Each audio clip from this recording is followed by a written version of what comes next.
Did you know that some orchids have evolved to look like little animals? And the resemblance is unreal.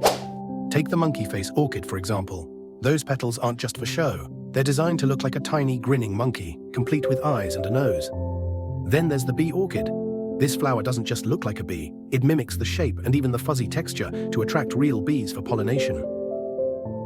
And check out the ballerina orchid. Its petals stretch out like the arms of a dancer, twirling in the wind, giving it the graceful look of a tiny ballerina caught in motion.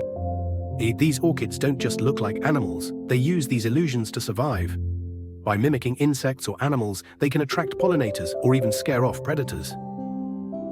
So next time you're in a garden, look closer. You might just find a flower that's more than meets the eye.